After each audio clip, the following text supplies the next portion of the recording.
Amém, amados? A Aleluia. paz de Cristo Jesus, o Senhor, seja sobre todos. Amém? Amém? Amados, essa é a promessa de Deus.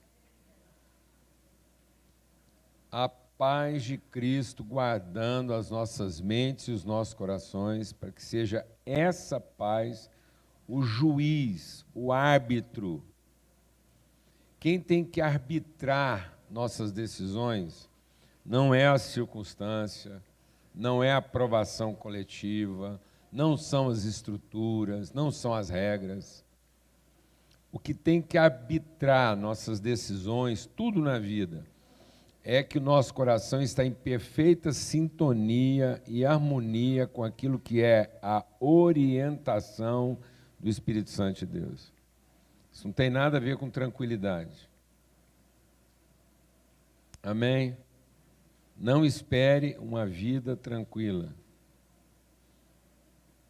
mas se aproprie da promessa da paz. Quando Jesus foi anunciado pelos anjos, lá em Lucas, está escrito o quê? Glória a Deus nas maiores alturas. Então é o seguinte, a glória de Deus é soberana. Nenhum dos seus planos pode ser frustrado. Os nossos, com certeza. Se você está tendo algum tipo de frustração na sua vida com alguma coisa ou com alguém, é só porque esse era o seu planejamento. E muitas vezes, para que eu possa entrar no plano de Deus, os meus planos têm que ser frustrados. Porque o coração do homem pode fazer planos. É lícito planejar? É. Mas faça os seus planos com interesse de paz, de que eles podem ser frustrados. Porque quando um plano seu for frustrado, isso não comprometa a sua paz. Amém? Porque geralmente a gente faz plano no sentido de ter tranquilidade. Amém? E Deus não planeja nossa tranquilidade. Deus assegura a nossa paz. E ele então diz assim, glória a Deus nas maiores alturas, e quando eu tenho certeza dessa soberania, do senhorio, do propósito de Deus empenhado na minha vida, qual é a tradução disso? Então nós não somos feitos uma imagem conforme uma semelhança. Então a semelhança da soberania, do senhorio de Cristo, qual é a imagem? Qual é o testemunho?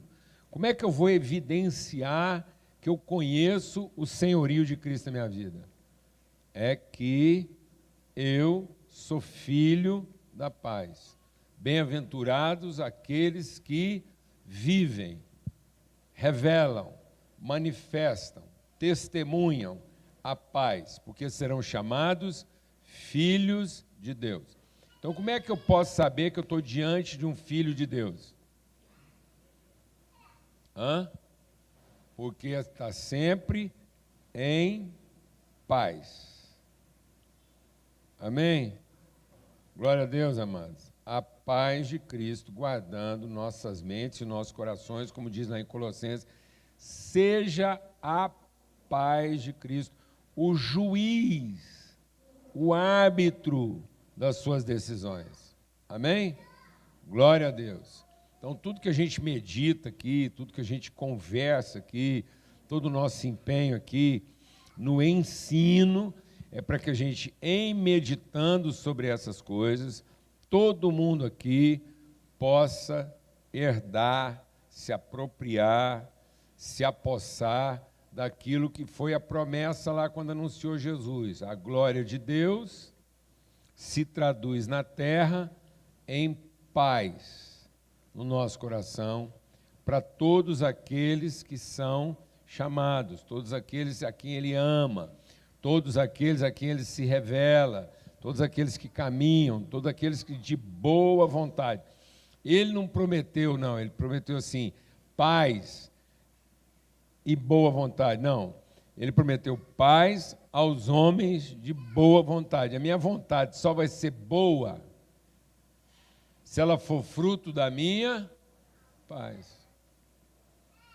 Se o meu coração não está em paz, qualquer decisão minha não é boa, por mais acertada que ela seja. Então, a coisa mais certa do mundo não será boa, porque ela não é fruto da sua paz. Levantar de manhã para trabalhar muito, está certo? Tá. Mas pode ser a coisa mais infeliz da vida, se isso não for fruto da sua paz. Amém, mano? Glória a Deus. Aleluia. Tá bom? Vem pra cá, Cláudio, vamos conversar aqui. Hoje eu queria fazer um negócio diferente aqui. E eu queria consultar o professor de física aqui. Ele nem está sabendo. Hã? Ai, ai. Deus tem misericórdia. Amados, a gente vive... O Jonathan Edwards, que é um autor que eu me identifico muito com ele, e muitas pessoas perguntam às vezes para mim o que eu estou lendo. E geralmente eu digo o seguinte: eu continuo lendo algumas coisas que eu já lia. Então eu tenho mania de ler mais de uma vez o que eu já li. Porque, às vezes, algumas pessoas queriam levar a gente a um nível de profundidade, né? E hoje o pessoal, hoje o povo parece que ele é meio consumista de leitura, né? Então o povo vai pondo informação em cima de informação, e isso só aumenta o peso, não é, o físico? Vai aumentando o peso, que você vai pondo informação em cima de informação, e às vezes nenhuma daquelas informações desce de maneira profunda a ponto de gerar uma convicção. Então parece que hoje o povo tem expectativa de que a próxima informação vai resolver o problema dele. Você tem essa sensação? Total. Total. Eu lembro de ver uma jornalista falando da crise dela de não ler 2, 3 jornais todos os dias, como se aquilo fosse, Pois, né? rapaz. Imagina o peso. Ou de ler o mesmo livro 4 vezes, né? O povo parece que tem essa dificuldade. Às vezes, em vez de você ler 4 livros, você podia ter lido o mesmo livro 4 vezes.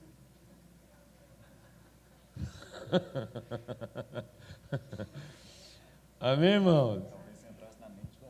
Não é exatamente, rapaz. Por que você não leu o Evangelho de João 10 vezes? Tem gente que fala assim para mim: eu já li a Bíblia inteira.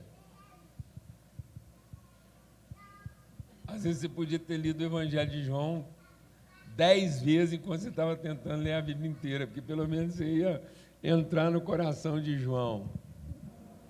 Amém, amados? Bom, eu não quero esticar muito, porque dentro desse contexto, daquilo que foi compartilhado aqui, foi ministrado aqui pelo Rafa, pela adoração aqui, pelo louvor,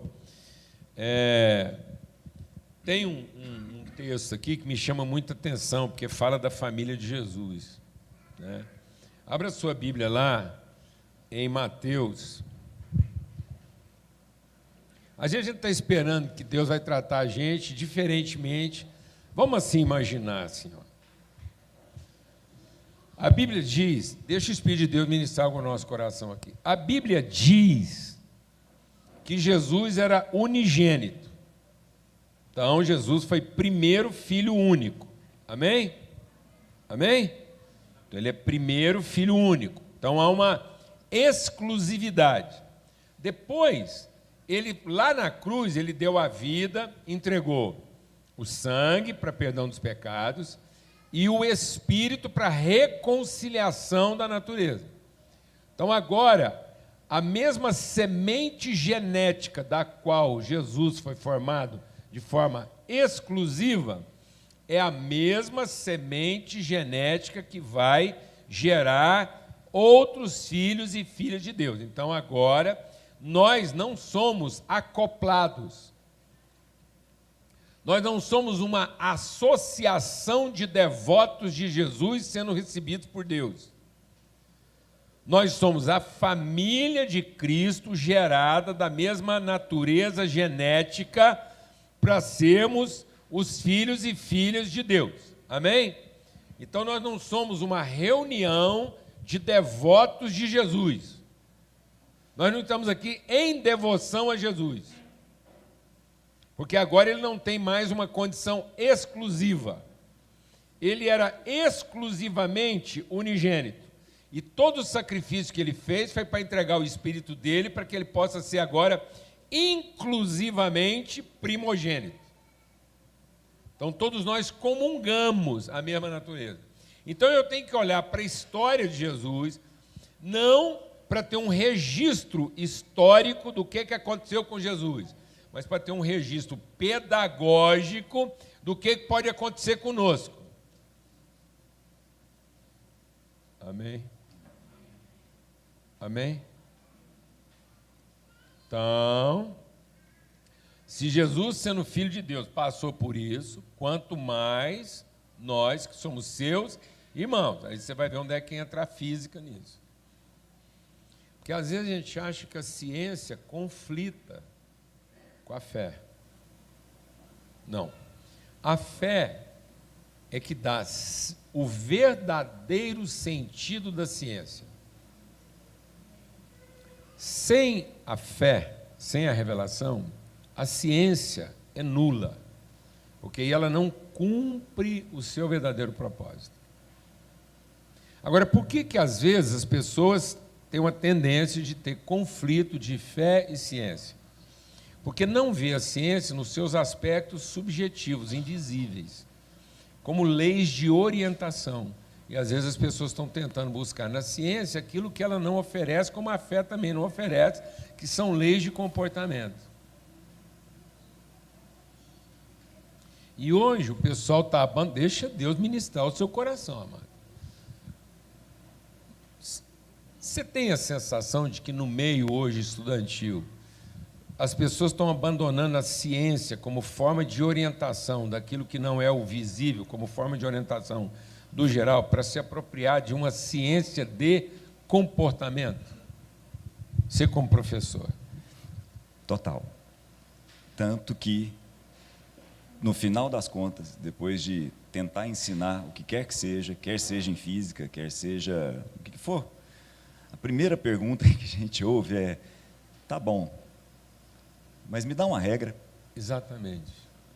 Me dá uma fórmula, me dá uma frase que resuma isso tudo e eu possa sair daqui e daí eu ter uma resposta objetiva para tudo, como se a vida fosse assim. Com esse pragmatismo.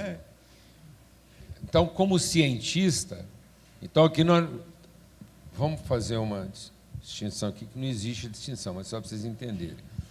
Então, eu sou um homem de ciência, fiz engenharia. E aí fui me dedicar depois à teologia. E até isso foi uma coisa intencional. Aos 14 anos de idade, eu estava tão tomado assim de Deus, 16, 14, 16, que aí chegou a época de eu fazer vestibular. E eu entrei na faculdade com 16 para 17 anos.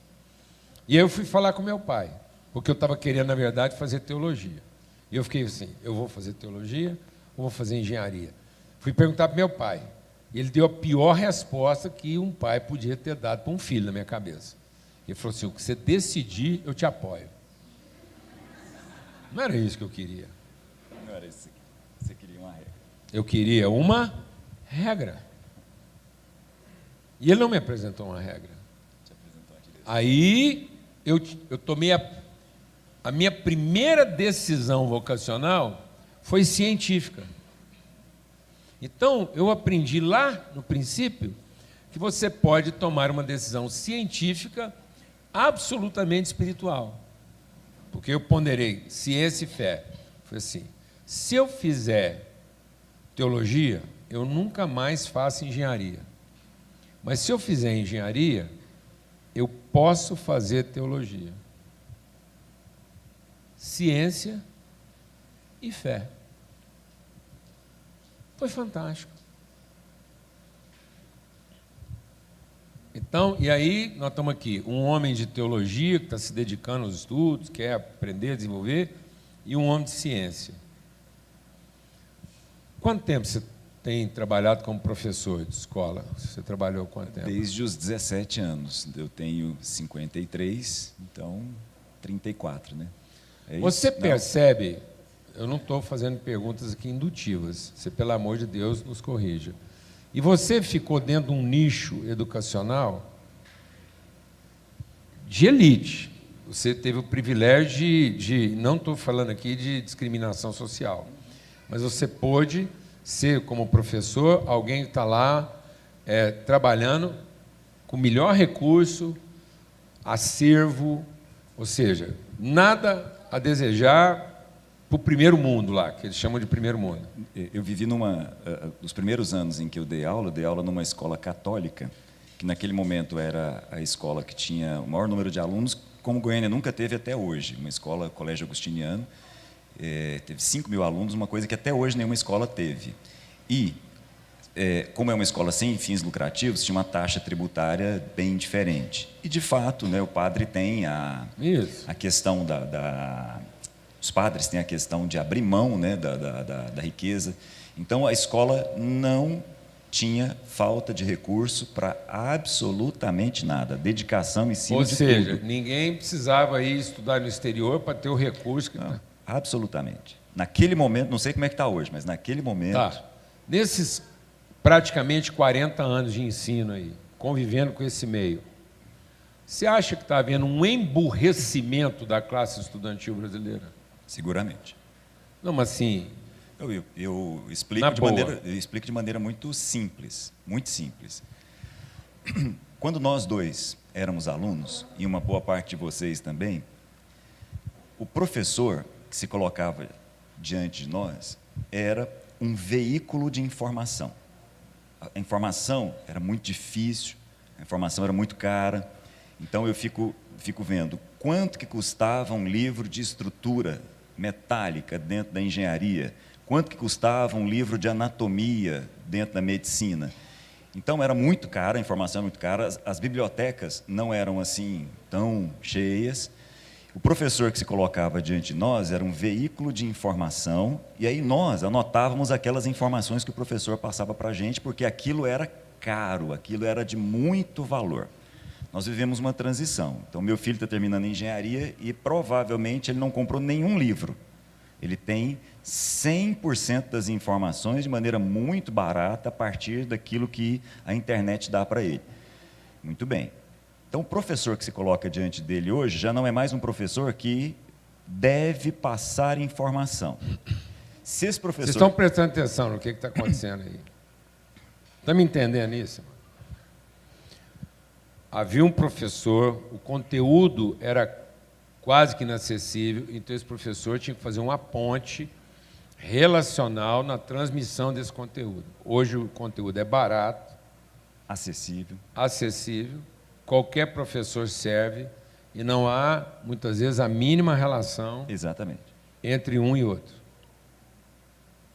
E aí, hoje, como a informação é muito barata, os professores, num certo sentido, estão perdidos porque a transmissão da informação não interessa mais, mas é o que ele acha que é dar aula.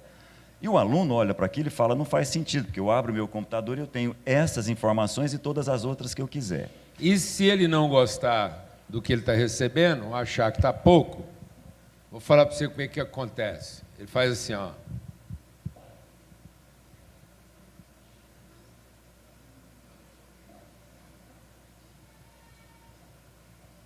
Então, hoje, o relacionamento é absolutamente descartável.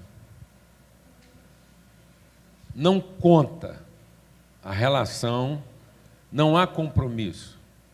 Não há compromisso ético, não há compromisso relacional, não há compromisso de temperatura.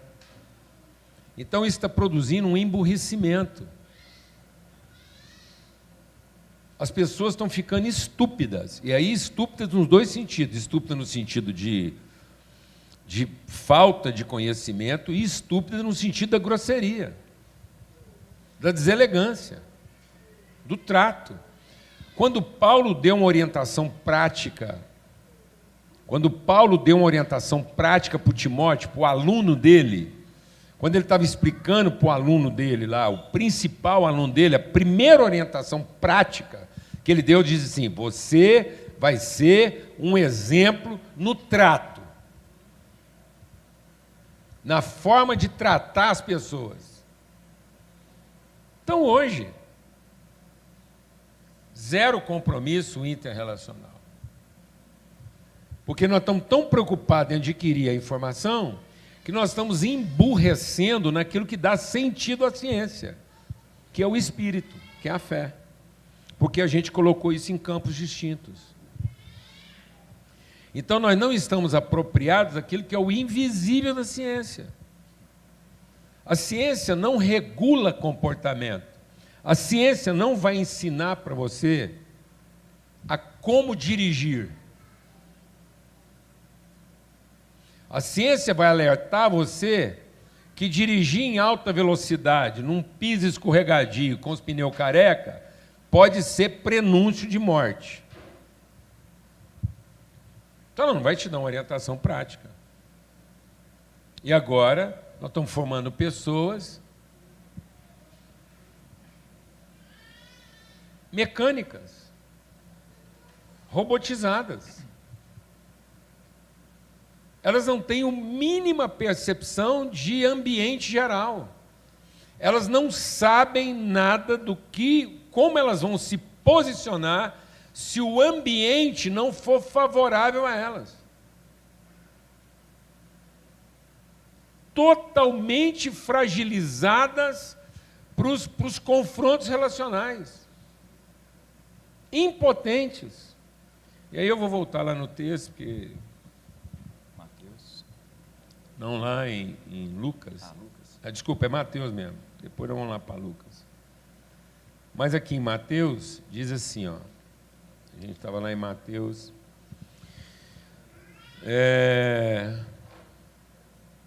Mateus capítulo 3.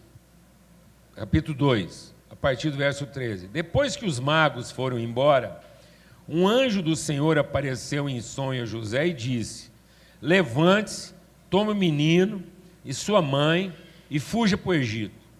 Fique por lá até que eu avise você, porque Herodes há de procurar o menino para matá-lo. Levantando-se José, tomou de noite o menino e sua mãe e partiu para o Egito, onde ficou até a morte de Herodes. Isso aconteceu para cumprir o que foi dito pelo Senhor por meio do profeta: do Egito chamei o meu filho.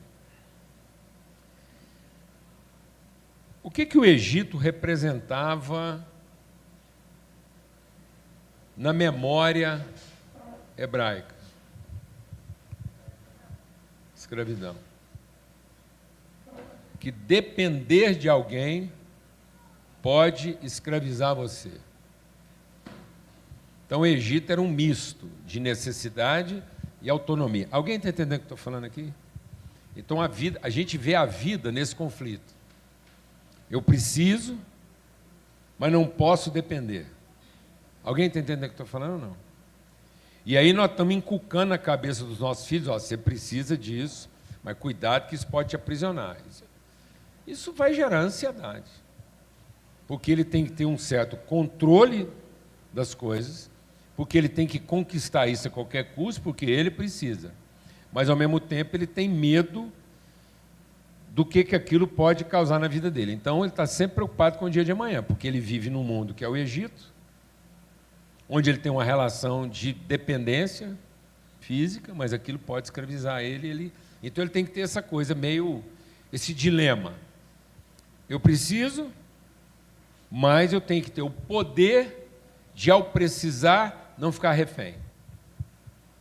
E aí Deus pega o filho dele, Jesus, recém-nascido, e manda fugir para o Egito de madrugada. Você consegue viver uma vida assim, amado? Eu queria te perguntar. Você consegue viver uma vida assim? Tomar as decisões mais importantes da sua vida, sem ter planejado nada, só porque uma voz de Deus te levantou de madrugada e falou, agora você faz assim. Essa é a prática que você está pedindo, essa é a prática que o aluno lá está pedindo para o professor. Aí, hoje, a gente tinha que ensinar para os nossos jovens, me dá uma orientação prática.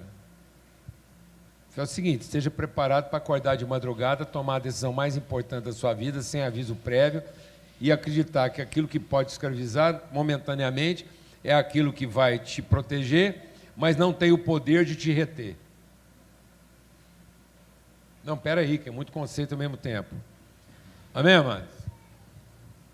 Você não se preveniu, você não se preparou, você está organizado de um jeito, você está crente que é o Filho de Deus, então o mundo vai pegar fogo, mas o Filho de Deus vai estar protegido. É a primeira palavra que você escuta de madrugada.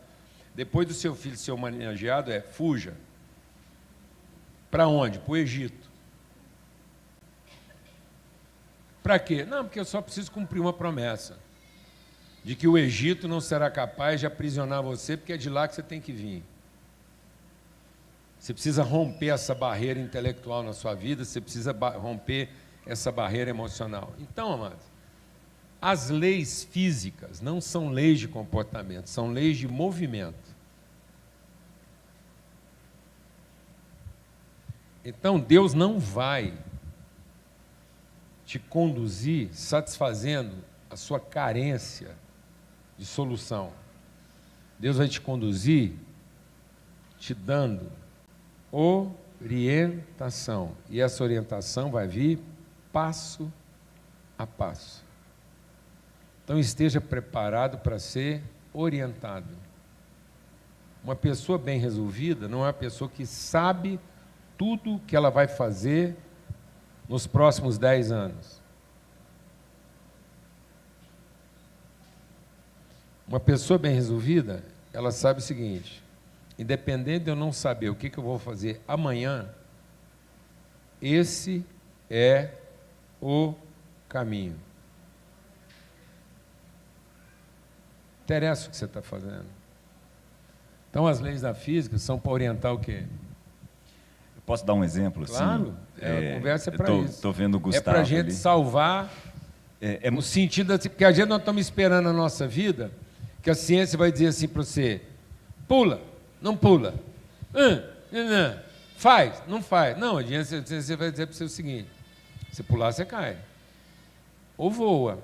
Então, se você não estiver preparado para voar, você vai cair. É simples assim. Amém? Pode pular? Não sei. É a voz que você ouviu?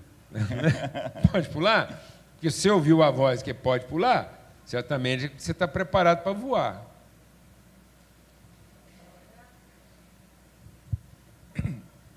Você não faz ideia, assim, como eu também não faço, e é bom compartilhar isso com vocês. A gente não prepara essa conversa aqui. Então, vou te dizer o que estava no meu coração. Isso. Estou vendo o Gustavo ali, a gente estava na casa dele não, do outro Gustavo, mas com ele lá, né? E aí eu estava conversando, assim como também conversei nessa semana com um grupo de amigos, a respeito de direção e sentido. Então, quando eu dava aula de física, esse era um dos pontos mais difíceis. Mas nós vamos entender todo mundo aqui hoje. E vamos, inclusive, dar um salto além da ciência.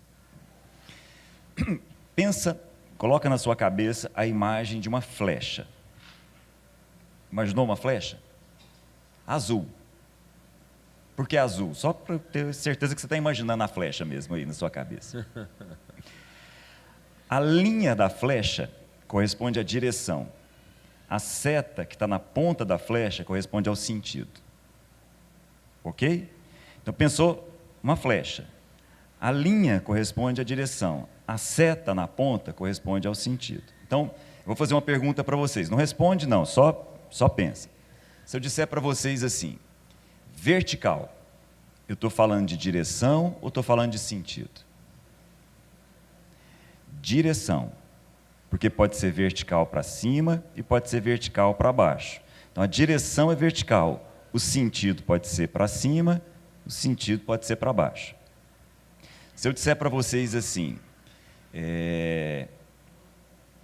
sul. Sul é direção ou é sentido? Sentido, porque a direção é norte-sul. O sentido pode ser para o sul ou sentido para o norte. Agora, cuidado com a pergunta que eu vou fazer. Egito é direção ou é sentido? É isso aí. Egito é direção. O sentido pode ser indo para o Egito, saindo para o Egito. E a nossa grande descoberta é que tem horas que é para ir para o Egito e tem horas que é para sair do Egito. E aí o que vai definir o lugar do Egito na nossa vida? Está vendo como é que é ciência e fé? O Egito pode ser o lugar melhor da sua vida se ele for uma orientação de Deus. E vai ser o inferno da sua vida se você foi para lá porque você estava com medo. Então, a coisa mais certa da sua vida, te protegendo do seu medo, é o inferno. A coisa aparentemente mais errada na sua vida, seguindo a orientação de Deus, vai ser a glória.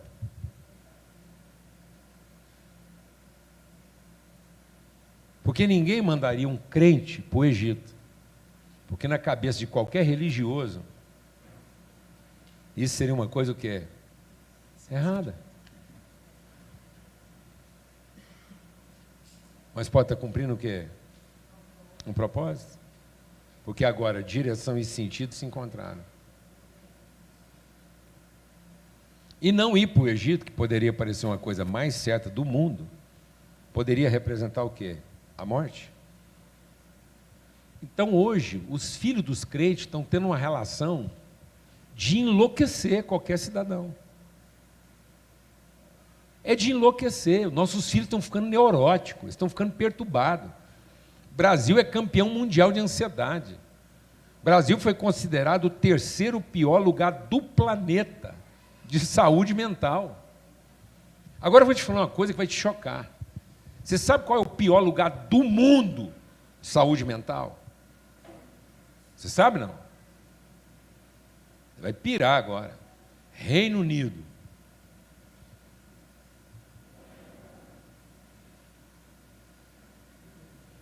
Agora você pira.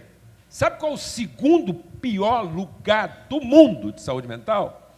África do Sul, Joanesburgo. Então, um dos melhores IDH do planeta,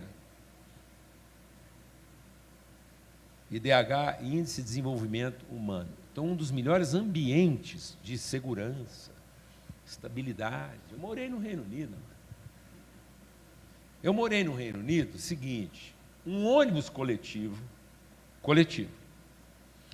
parava no bairro do maior PIB de Londres, região de Surrey.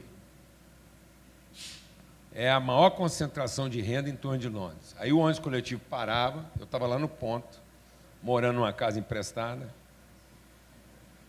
porque crente não tem que ter, ele só precisa usufruir. Glória a Deus. Quem tem que ter é o papai, aí o papai vai mostrando os endereços, onde é que você vai. Glória a Deus.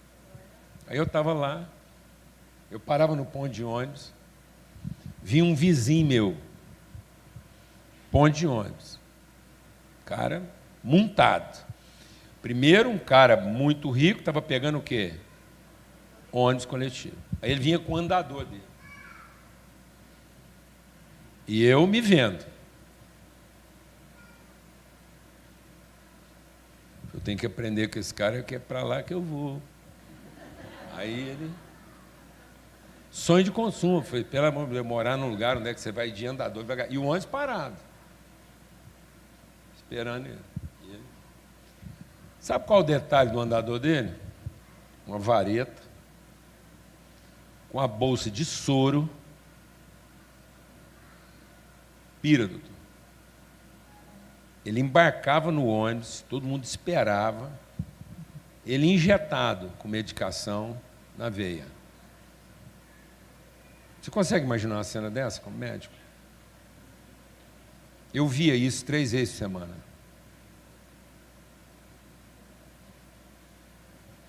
Qual o detalhe daquele cara?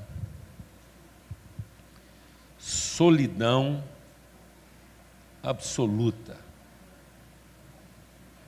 Aquele cara não vai morrer por falta de transporte. Ele não vai morrer por falta de recurso e nem de assistência. Sabe o que está comendo os neurônios dele? É porque com tudo isso ele não está cumprindo o propósito.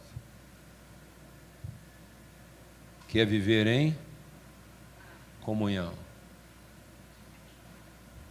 Porque com poucos dias, eu deixei de me surpreender com o fato de ver um velho, com mais de 80 anos, embarcando num ônibus onde todo mundo tratava ele respeitosamente, e depois de pouco tempo eu comecei a olhar e falei assim, espera lá, está tudo certo, mas não tem ninguém nesse tempo todo para acompanhar ele nessa viagem. Então o problema dele não é o transporte, não é a saúde, não é o equipamento, não é a longevidade. Qual que é o problema dele, amado? Qual que é o problema dele? Ele está na direção certa? Ele está morando no melhor lugar do planeta, ideal de todo mundo que ganha bem. É para lá que nossos filhos estão querendo fugir. É lá que os nossos filhos estão sonhando em morar, porque lá não tem estrada com buraco, lá plano de saúde funciona, lá seguro é lá em cima, violência lá embaixo, polícia anda sem revólver. A polícia de lá é tão educada que se te abordar sem documento... O senhor tem carteira de motorista? Esqueci. Rapaz, esqueci. Não tem problema não. O senhor pode passar lá na delegacia em até 3 dias e apresentá-la para nós? Posso. Então, boa tarde. Que Deus te abençoe. Rapaz. Rapaz, um brasileiro falando inglês com sotaque e um britânico acreditar e dar 3 dias de prazo para ele, para acreditar que ele está falando a verdade? Onde, mano, um negócio desse?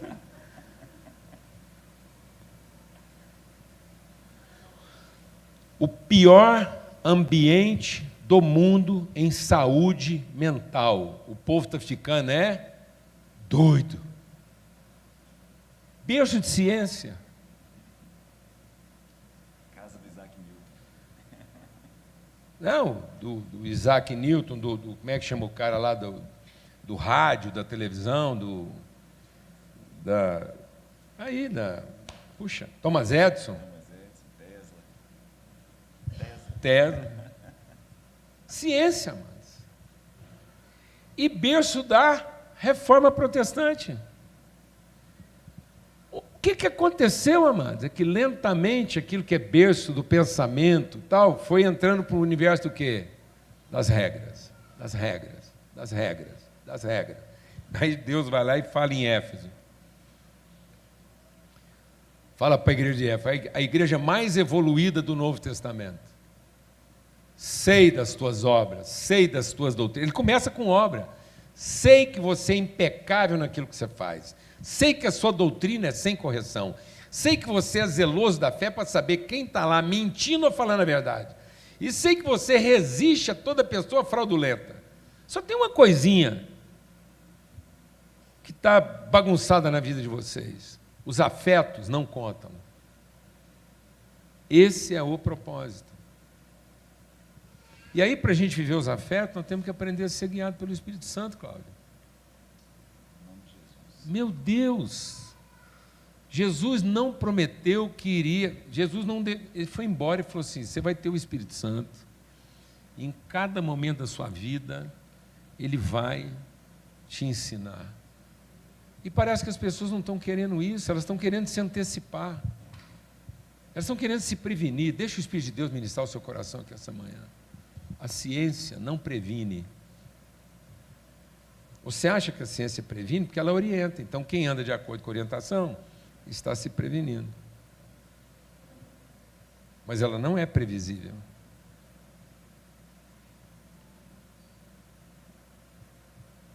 Amém, amados?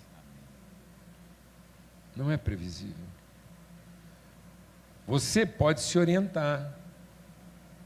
Mas você tomar um escorregão, por mais que você tenha uma cautela, uma enfermidade, eu estou vivendo um drama. Lá em casa, eu e a Alana estamos vivendo um momento emocional muito forte. Um amigo muito querido, ele já esteve aqui com a gente, ficou lá em casa, lá, a Thelma, do Alfredo, lá, passou com vocês lá. O Alfredo da minha idade, um cara saudável. Eu não estou fazendo apologia de nada aqui, não. Toda vez que o Alfredo chegava em casa, ele agarrava comigo, na saúde, vamos comprar uma bicicleta. E beleza, comprei a bicicleta, andei de bicicleta. Depois, meu genro levou bicicleta, genro tem essas coisas. Mas era para atender a nossa filha lá, leva a bicicleta. Estou para comprar outra bicicleta. E agora o Alfredo está entre a vida e a morte. Um câncer fulminante. Acordar de madrugada. Deus vai te acordar de madrugada. E se você não estiver seguro de que Ele vai te dar orientação sempre, você pode se perder na previsibilidade das suas regras. Porque você decidiu tantas regras para a sua vida, que você vai chegar para Deus de madrugada e falar assim, como Deus? Para o Egito? Uma hora dessa? Eu preciso pelo menos de 2 semanas para me organizar.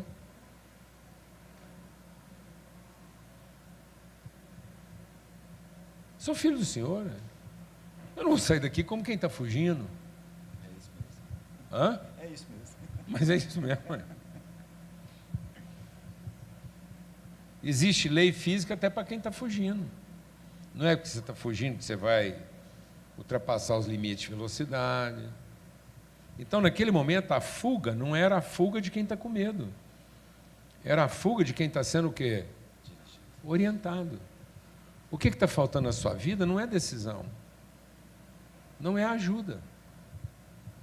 Ninguém está precisando de ajuda. Eu não posso te ajudar, você não pode me ajudar. Mas a nossa relação pode nos orientar. Eu fico pensando, por que o próprio Deus ofereceu como símbolo do Espírito Santo sendo derramado sobre Jesus uma pomba? Demorei tanto para entender isso, até entender que a pomba é um animal que simboliza uma orientação como nenhum outro animal tem. Então, o que estava descendo sobre Jesus poderia ser uma fonte de água, que é símbolo do Espírito. Não tem macaco correio, não tem girafa correio, não tem elefante correio. Não tem homem correio. Não tem homem correio, tem pombo correio. Impressionante. É, porque não tem nenhum outro animal correio. Então, por que veio o Espírito Santo e desceu? Porque o Espírito Santo estava dizendo, isso aqui, Jesus, nós aqui, não somos a solução. Nós somos um testemunho de orientação. Não espere que eu esteja certo. Testemunhe a minha crise toda vez que eu estiver errado.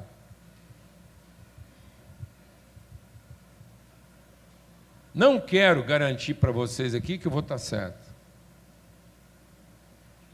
Mas eu tenho uma palavra empenhada com todos aqui. Vocês vão testemunhar minhas crises. E como é que eu busco em Deus orientação para cada uma delas. Amém. E talvez você vai ficar surpreso com algumas decisões. Porque você vai achar que às vezes eu estou até assumindo um certo risco desnecessário. mas eu estou apenas seguindo uma orientação. Amém, irmãos? Amém. O que tem lá na sua casa hoje? Para você e para os seus filhos? Uma promessa de solução ou uma garantia de direção?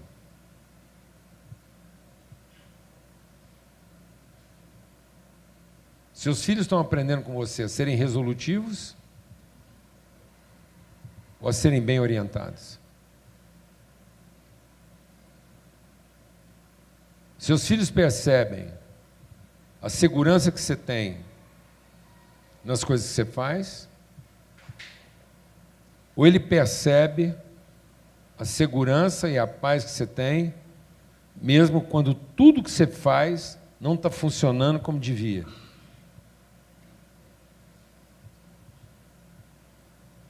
O que é que Deus prometeu para nós? O que é que as leis físicas, a ciência nos dá? A lei física e a ciência diz o que nós vamos ter que fazer? Essa é a ingenuidade. Essa é a ingenuidade de achar que vai. E aí o que a escola está fazendo hoje com os nossos filhos? É isso.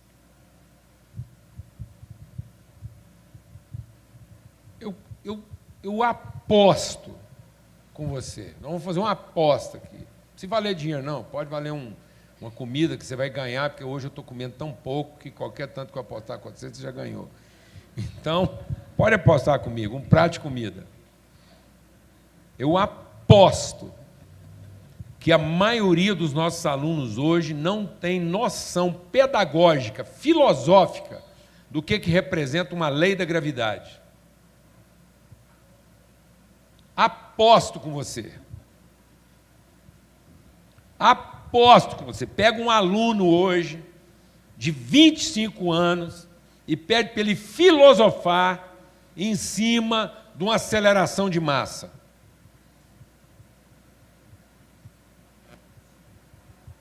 A relação entre massa e energia de acordo com a aceleração. Filosofe em cima disso. Transforma isso em orientação para a sua vida.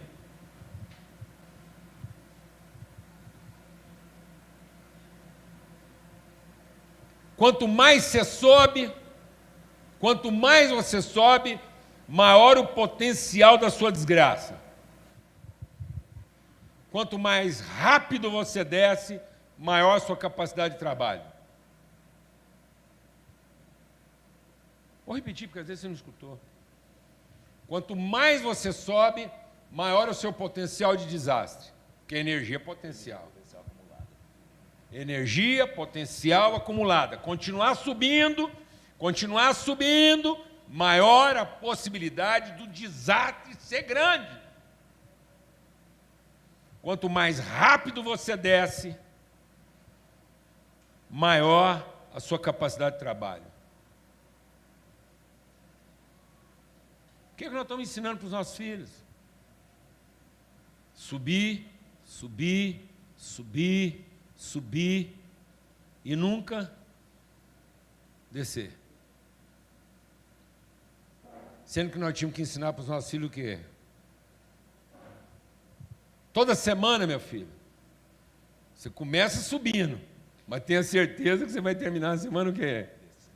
Descendo.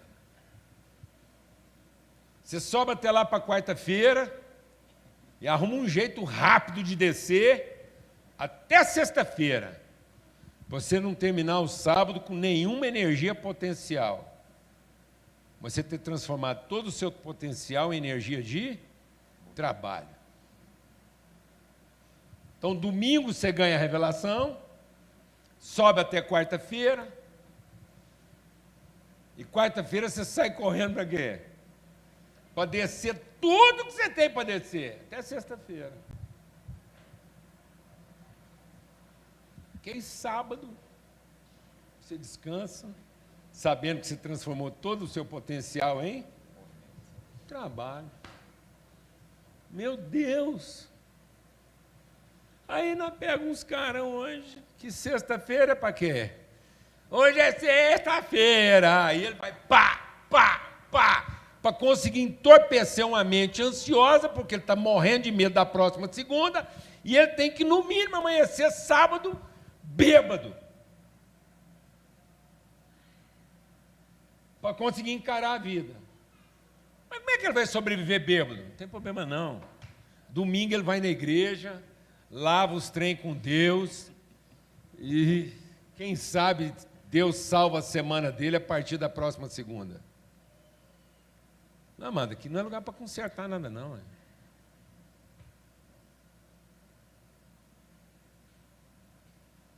Se você está vindo aqui para consertar uma semana mal vivida, você veio no lugar errado. Vai consultar o capeta, vai falar com o diabo, porque ele é que fica propondo consertar os trem para os outros. Deus nunca prometeu consertar nada. Aliás, toma cuidado, porque tudo que você entregar para Deus não está funcionando, ele põe fogo na sua frente.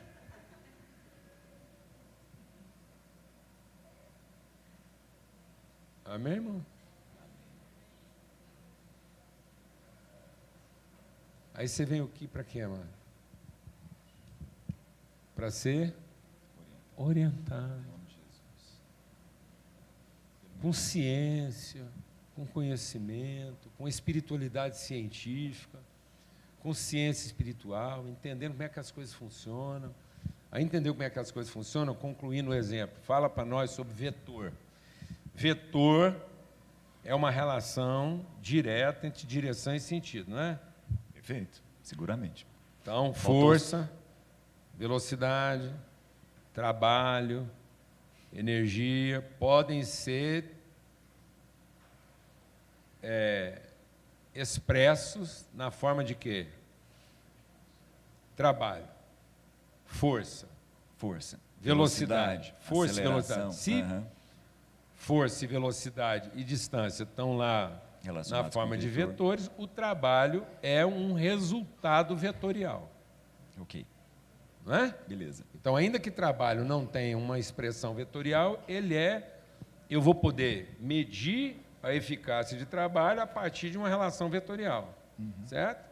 Então, a sua capacidade de trabalho aumenta, a sua potência aumenta, se você tem vetores favoravelmente combinados. Perfeito. Sim ou não? Perfeito, é isso. Não está furado aqui, não. Não, de jeito. Mas se você usa vetores na mesma direção, em sentido oposto, você está anulando o resultado vetorial. Então, deixa o Espírito de Deus ministrar o seu coração. Não interessa se você está fazendo tudo dentro da mesma direção.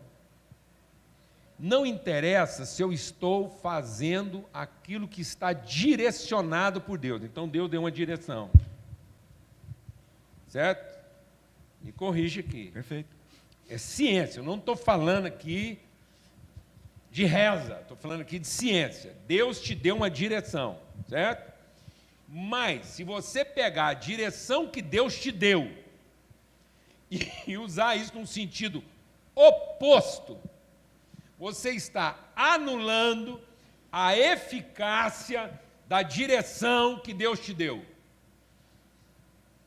Só porque você inverteu o sentido. Então, a sua relação vetorial é negativa, apesar da sua direção estar correta. Então, não faça o certo, que não seja por outro propósito, que não seja a vontade de Deus na sua vida.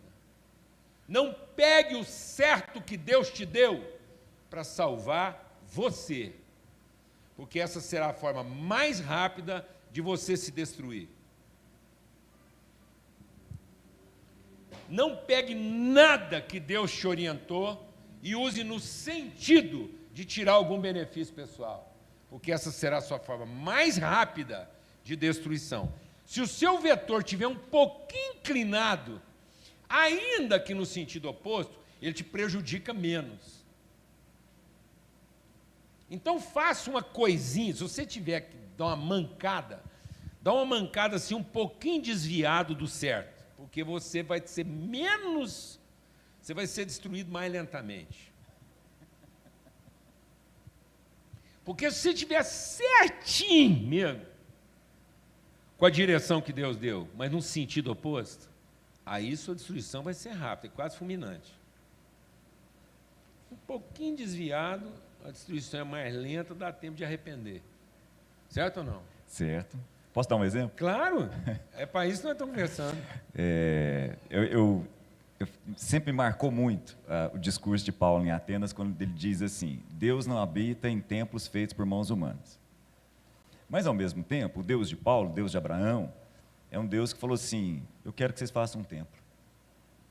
Então, templo é direção. Eu tenho comigo, Paulo Júnior, que a direção é visível.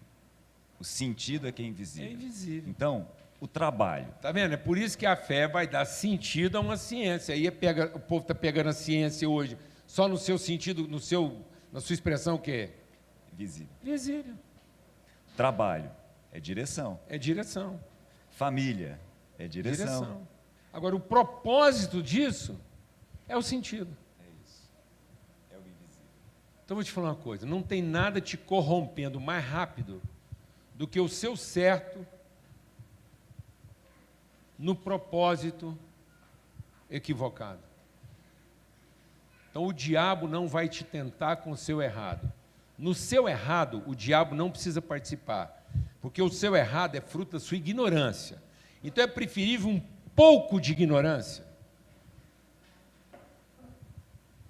Você estará mais salvo se você for um pouco ignorante. Porque essa parte da sua ignorância, todo o erro que você comete na ignorância, Deus não leva em conta. Amém? Por isso que Jesus fala assim: sabe qual a pior coisa que vocês estão fazendo hoje em dia? Jesus fala: sabe qual a pior coisa que nós estamos fazendo hoje em dia? Nós estamos pegando um ignorante. Presta atenção no que nós estamos fazendo com os nossos filhos.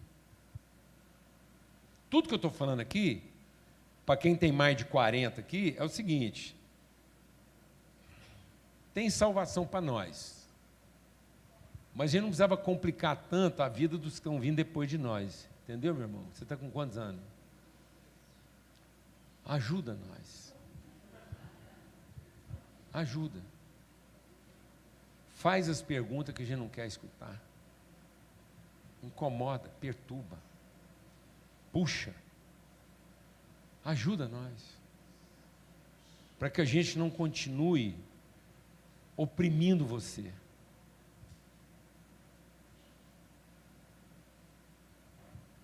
Meu Deus do céu. Jesus falou assim para nós: vocês estão pegando, escuta o que eu vou te falar, assim, você está com quantos anos? 27. Com todo respeito. Certo? Mas Jesus está falando assim: vocês vão pegar um jovem de 27 anos,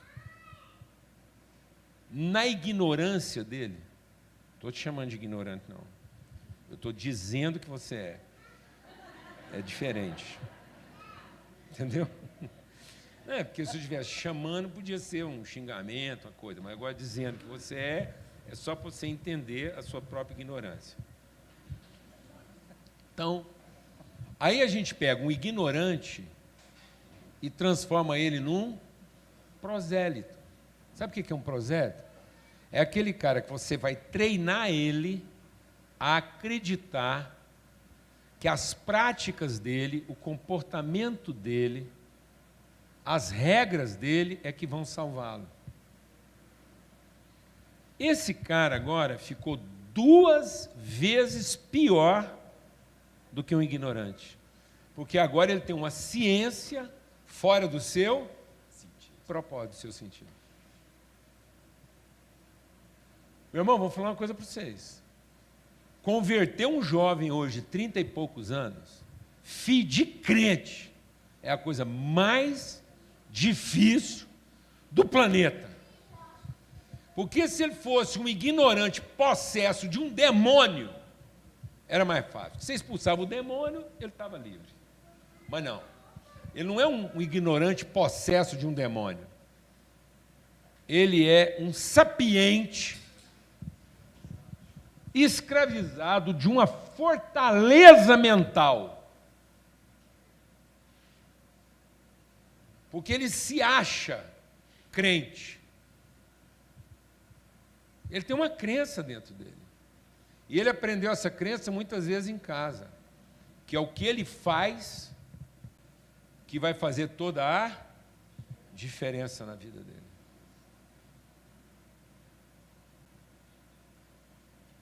Ele é um escandalizado. Ele é uma criança não mal criada. Nunca chame o seu filho de mal criado. Porque quem chama filho de mal criado está transferindo a responsabilidade para Deus, e não existe nenhum ser humano mal criado. Porque quem criou o ser humano foi Deus. Assuma a responsabilidade que você não tem um filho mal criado, você tem um filho mal ensinado. Porque a gente pegou uma pessoa bem criada e ensinou ele a pensar que ele foi mal criado e que agora ele tem que consertar o que Deus fez mal feito. Alguém aqui está entendendo o que eu estou falando ou não? E aí nós estamos ensinando nossos filhos a serem salvos por aquilo que eles vão fazer e não serem salvos pela consciência de quem eles já são, para que a direção deles esteja alinhada ao propósito da vida deles. E o propósito da vida deles não é procurar a própria salvação. Que nada que eles vão fazer na vida será para quê? Para salvar eles mesmos. Que toda lei que Deus colocou na vida deles não é para salvá-los, é para que eles alcancem o propósito. Então, as leis físicas, vou terminar essa reflexão aqui dizendo o seguinte: as leis físicas que regem, por exemplo, o trânsito, velocidade, atrito, tudo que está lá embutido, não é para que você não morra na estrada.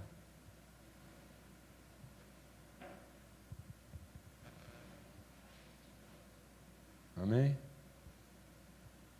Porque nada pode te proteger de morrer na estrada. Porque às vezes você está certinho lá e cai uma árvore em cima da sua cabeça.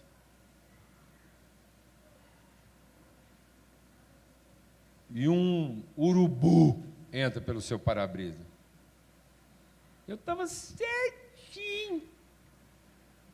Pensa um carro ungido. Eu, minha esposa, pastor Zé João e a mulher dele.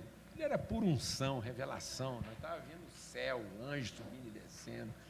Eu dirigindo um carro seguro, 80 por hora, estrada limpinha. De repente, do nada, no meio do escuro, passa um carro por mim com luz alta, deu uma ofuscada. Eu entro numa baixada mal iluminada, o farol não alcançou, porque foi uma curva assim. 10 vacas pretas endemoniadas, tudo possessa.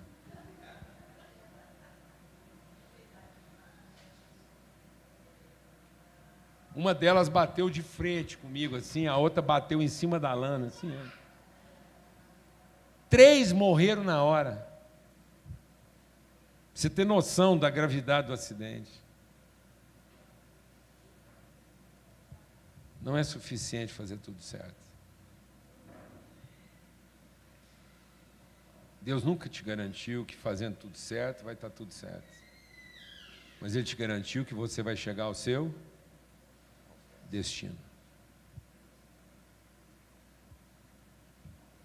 Não ensine seus filhos a fazer tudo certo, se isso não está contribuindo para que eles cheguem ao seu destino. Porque Deus vai garantir que seus filhos cheguem ao seu destino. Ainda que Ele tenha que te acordar de madrugada, com uma direção, te surpreender. E não é por isso que você também vai sair às pressas. Mas também não é por isso que você vai ficar enrolando. Amém.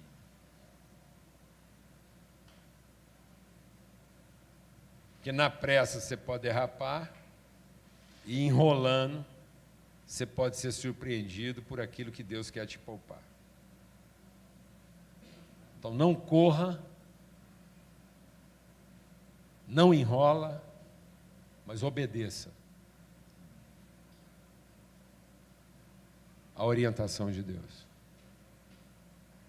Não é porque Deus te orientou que você vai sair correndo, que você vai descumprir uma lei física. Não é porque Deus te orientou que você vai ficar enrolando, que você está descumprindo outra lei física.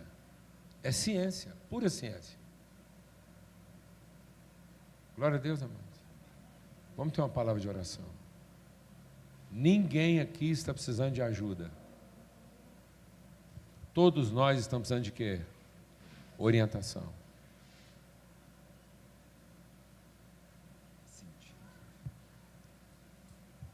O Espírito Santo, antes de qualquer outra coisa. Isaías capítulo 30. O Espírito Santo vai aparecer e vai falar bem suave no seu ouvido. Esse é o caminho. A partir do momento que Jesus é o caminho, ele não é a solução. Ele é, antes de tudo, a direção. Porque se ele não for a direção, não tem sentido a solução.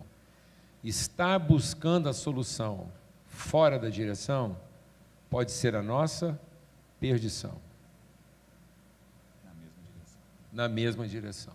Então eu posso estar perdido na direção certa, porque busquei a solução no lugar da direção. Amém? Amém. Fala com Deus aí agora. E fala: Senhor, não é o Senhor que está precisando aprender a me ouvir. Porque às vezes você anda gastando tempo com Deus para ver se Deus aprende a te ouvir. Porque a Bíblia diz que tem gente que acha que de tanto falar será atendido. Não é Deus que está precisando aprender a ouvir a gente. Não é Deus que está precisando ouvir as preocupações que nós temos com os nossos filhos, com a nossa empresa. Não é Deus que está precisando ouvir a gente a respeito do nosso futuro, do nosso dinheiro, das nossas finanças. Deus não está precisando escutar a gente, não, amados. Jesus fala: vocês ainda pensam até hoje que de tanto falar vocês serão ouvidos. Sendo que Deus sabe o que vocês precisam antes mesmo de você abrir a boca. É perda de tempo ficar falando com Deus a respeito daquilo que a gente precisa.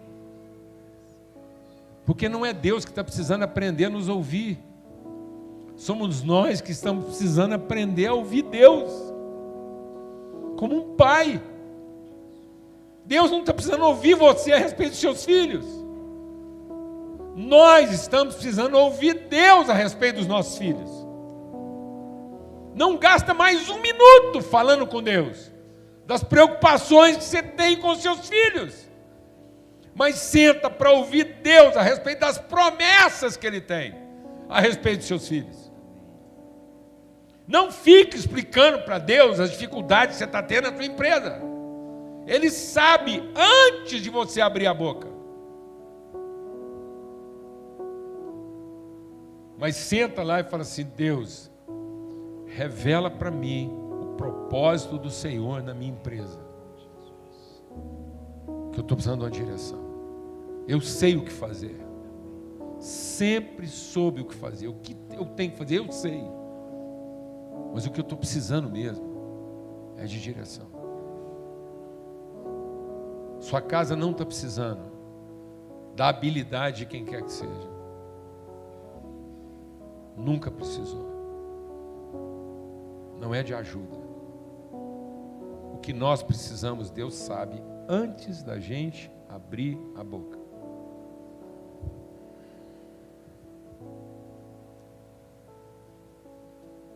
Eu vou te dar um testemunho pessoal, não quero ficar estendendo muito nisso não. Mas eu vou te dar um testemunho pessoal. Você sabe como é que eu falo das minhas necessidades com Deus? Eu vou te explicar como é que quando eu estou orando, a hora que chega no ponto das necessidades, como é que eu oro? Eu oro assim, ó.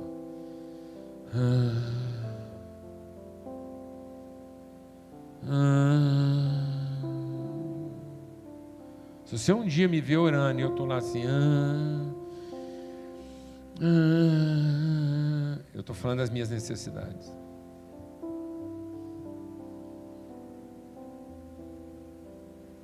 Porque Ele conhece elas melhor do que eu.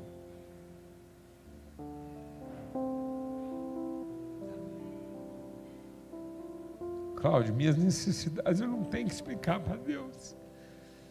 Eu estou perdendo tempo em fazer isso.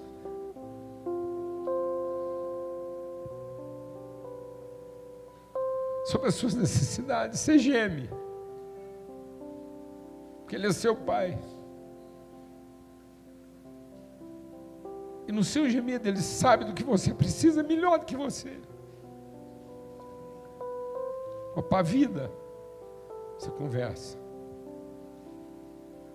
E aí você fala assim, Deus me orienta. Qual a direção que eu preciso tomar nessa questão? Não fala para mim o que eu tenho que fazer, porque o que eu tenho que fazer eu já sei.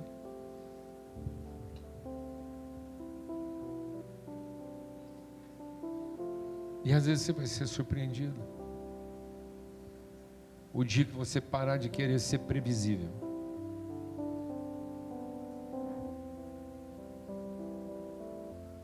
Amém? E na questão da direção, Deus vai te revelar ela todo dia. Amém, irmãos? Fala com Deus aí agora.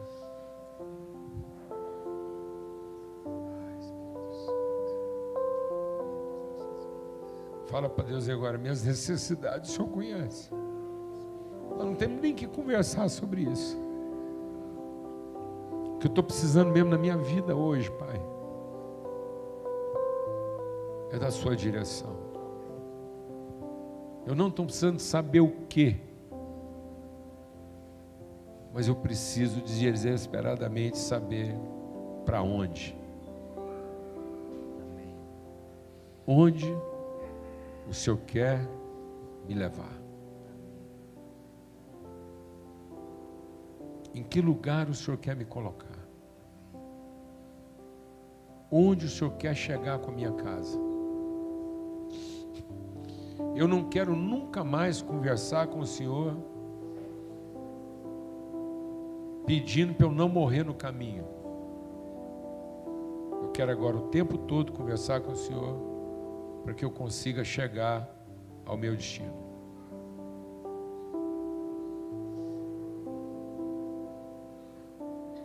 Amém? Em nome de Cristo Jesus, o Senhor, que o amor de Deus, o Pai, a graça do Filho e a comunhão do Espírito Santo de Deus seja sobre todos, hoje e sempre. Amém. Amém. Sinta-se à vontade para ser fiel aos seus compromissos. A gente aqui está sempre lembrando os irmãos que nós temos compromissos, nossos desafios de fé, de responsabilidade junto à comunidade. Isso envolve nosso recurso. Então seja fiel a isso. Uma boa semana para todos. Vamos em paz.